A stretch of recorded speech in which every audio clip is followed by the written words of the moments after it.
نحن الآن في صرح أحد أشهر جامعات أمريكا، معهد ماساتشوستس للتقنية MIT في بوسطن.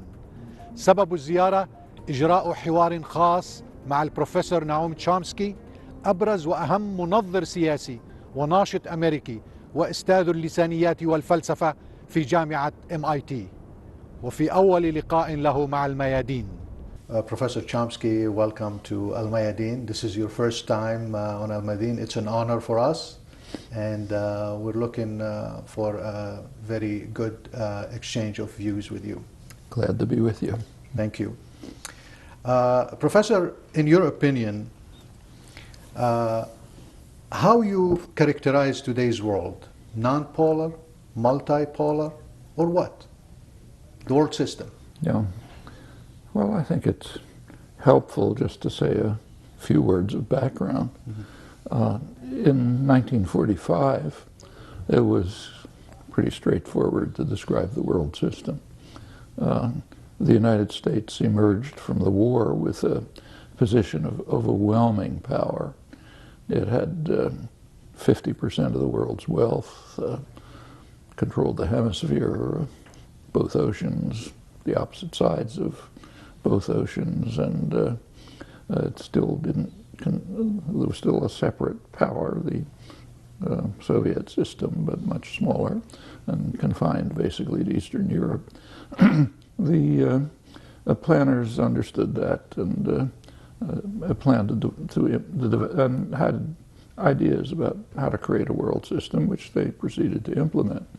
In the world system that they had in mind and sought to implement, which was commensurate with U.S. power, the U.S. would control the Western Hemisphere as a matter of course, would essentially displace Britain and slowly take over the former British Empire, including crucial energy resources of the Middle East.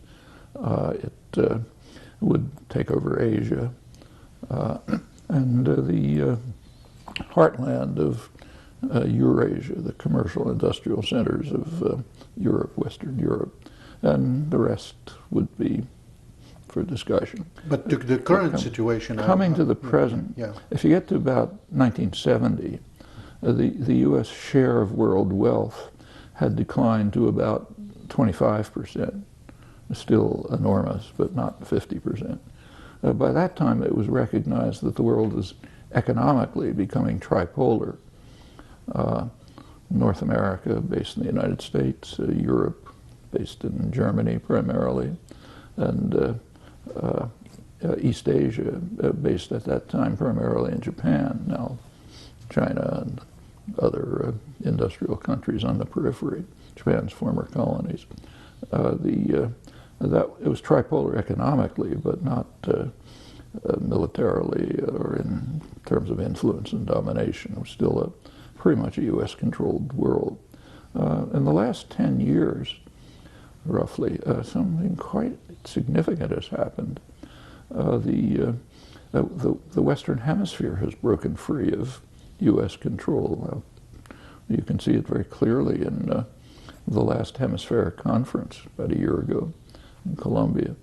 The United States and Canada were completely isolated on every significant issue raised. The rest of the hemisphere sharply disagreed. The concern about the so-called Arab Spring, the MENA countries, Middle East, North Africa, there was a lot of concern in the West because it was feared they might go in the same direction. They might go towards independence, some form of democracy, and so on. And of course, the West is, U.S. and its allies are very frightened of democracy in the region for obvious reasons. It will reflect public opinion instead of the opinion of dictators and tiny elites linked to the West. I mean, they talk about democracy, but of course can't tolerate it. And I won't go through the record so far, but it's a kind of a standoff. The oil dictatorships, the countries that really matter to the West, because that's where the energy is, they're stable, everything's under control, and the U.S. has backed harshly repressive measures in eastern Saudi Arabia, Bahrain, elsewhere. Egypt and Tunisia, it's in flux. There's a lot of complications.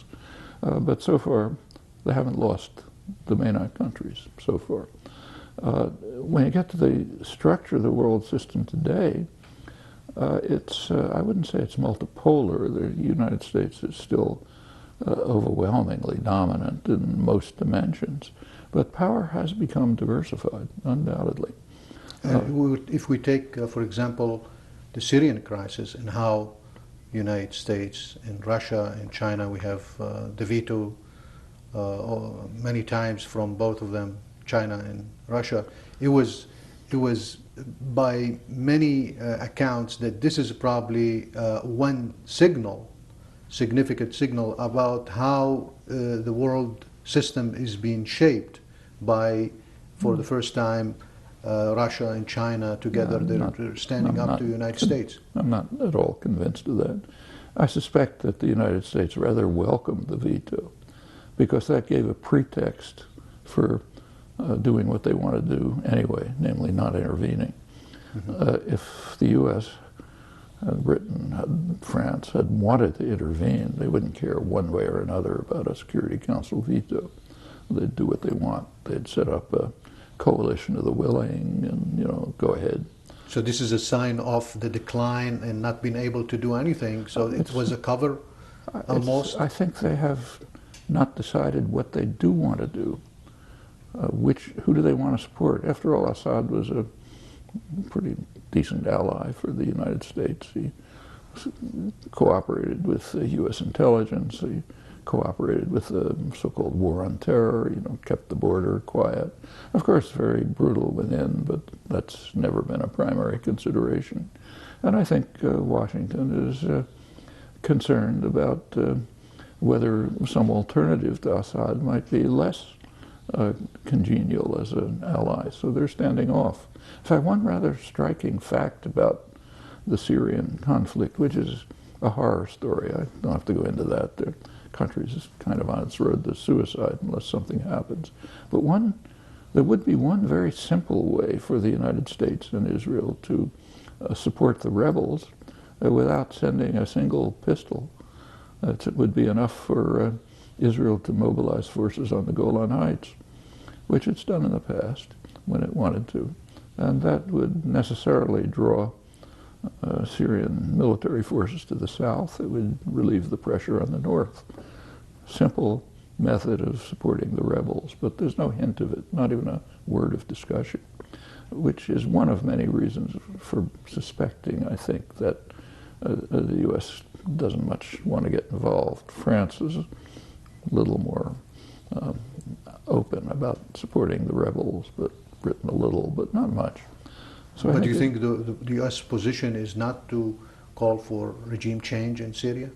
Because they have been calling waiting to step down, you know, I think about a year and a half for the Assad. They basically have no policy except just letting the Syrians kill each other, which is probably a satisfactory policy for the U.S. Kind of like the Iraq-Iran war. The United States and its allies were willing to support both sides. So Israel, U.S. client, was arming Iran. The United States and its allies were supporting Iraq.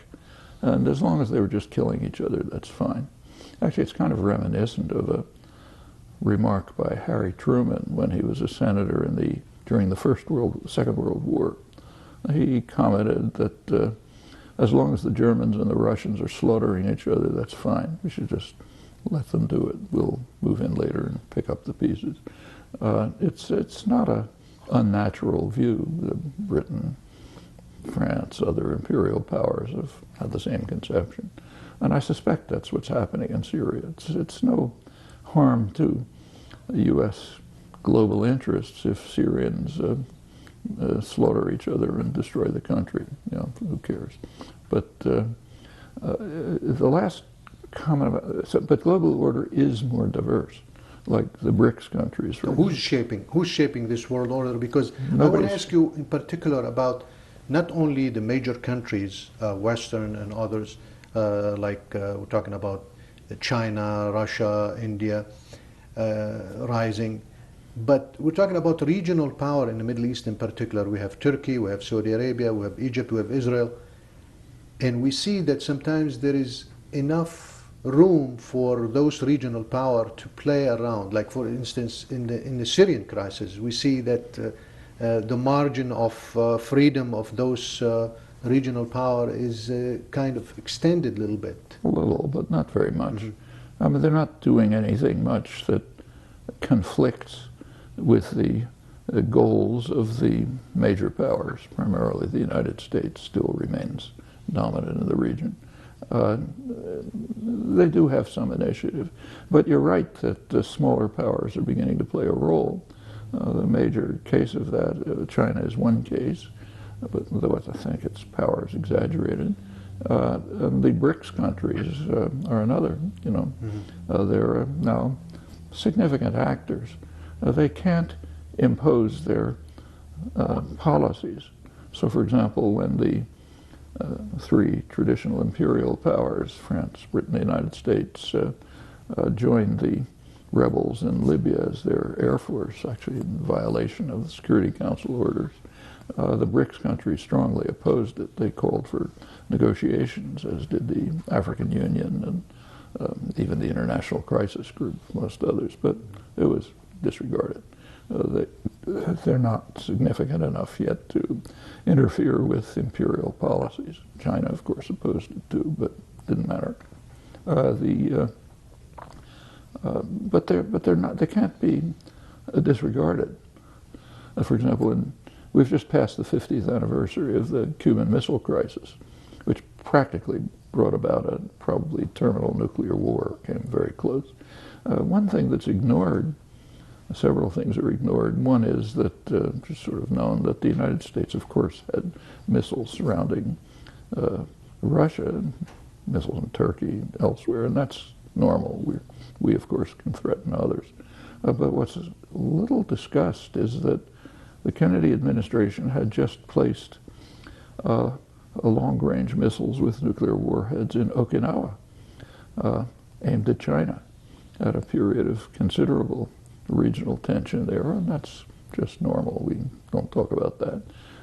But it's less possible now, but still things like that are happening. U.S. is, along with South Korea, building a big naval base on Jeju Island. It's aimed at China and so on. So the question would be for United States as a declining power, although Obama in his first speech to the Arab world in Cairo, if you remember, he denied that the United States is an empire, not to mention that empire in decline. What do you think, with the economic crisis, with the financial crisis, with the kind of stagnation of political system in the United States between the two parties, what kind of role you envision for the United States in the future, in this world system? What kind of role they're still able to play, in your opinion? Well, you make a very important point. Part of the American decline, which is nowhere near as much as claimed, but is real, part of it is self-inflicted. It's not just today, but for the last roughly 30 years, the neoliberal period. During that, practically everywhere where neoliberal policies have been implemented, it's been pretty harmful to the societies. It benefited wealthy elites, concentrated wealth, and so on. But for most people, it was ranged between harmful and disastrous. And much of the uprisings today are opposition to the neoliberal rules. In fact, in Latin America, that was a core part. And also in the MENA countries, an effort to oppose the effect of the neoliberal regime, and the United States and France and Tunisia are trying to reimpose it. And it's part of the struggle that's going on. Take a look at the United States right now. There are two political parties, not very different in fact, both sort of the business party. They reflect the interests and concerns of the more wealthy sectors. Now, that's been shown overwhelmingly by mainstream political science research. the lower portion on the income scale, maybe 70%, are essentially disenfranchised. Their opinions have no influence on policy.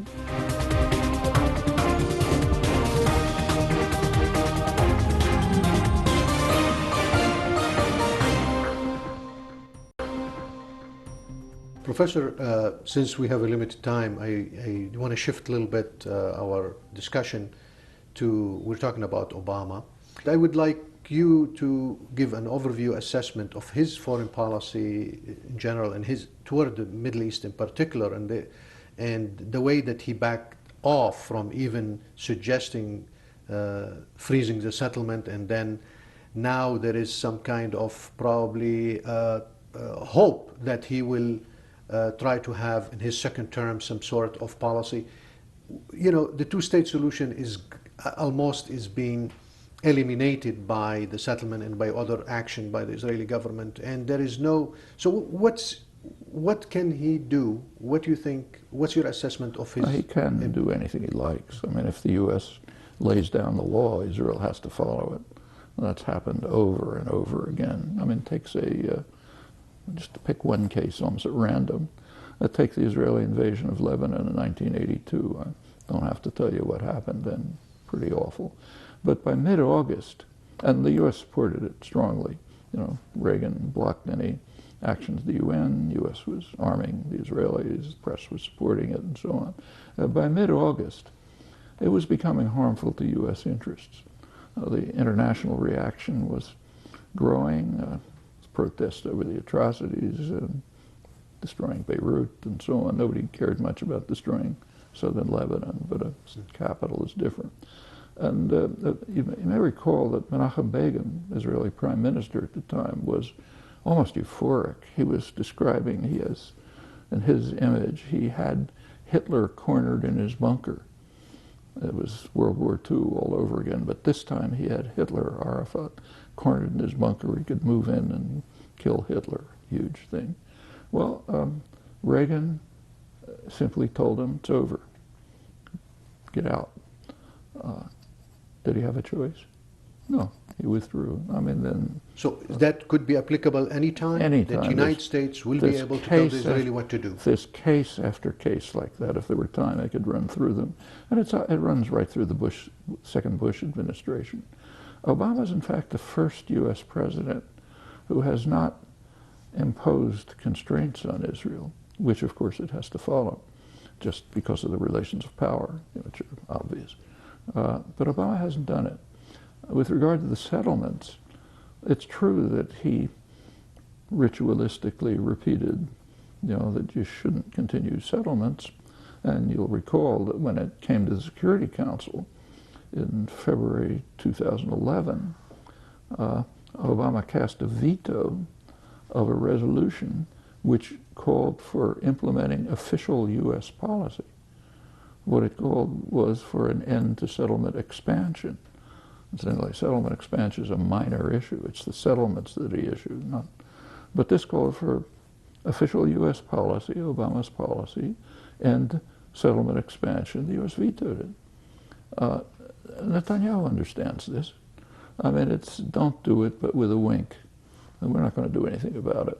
And there's absolutely no surprise about this. I actually wrote about Obama before the 2008 primaries, just looking at his webpage, the way he publicized himself. And what he said about the Middle East was pretty interesting. It was full of his love for Israel and so on, and nothing about the Palestinians.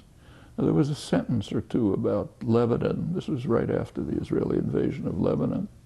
And what he said about Lebanon is that, he said, as a senator, he was describing his achievements. He said one of his main achievements as a senator in 2006 was to co-sponsor a Senate resolution calling on the government not to interfere in any way with Israel's military operations in Lebanon and to punish anyone who resisted them, meaning Syria, Hezbollah, anybody. That was how he presented himself with great pride. And it continues like that. During Operation Cast Lead, for example, in Gaza. A horror story. Obama had already been elected, but he hadn't yet been inaugurated. And he was asked repeatedly, do you have anything to say about it? He said, no, I can't say anything. There's only one president. I'm not president yet. He did, however, say that his heart goes out to the children who are under attack by missiles, namely the ones in Sderot in Israel, period.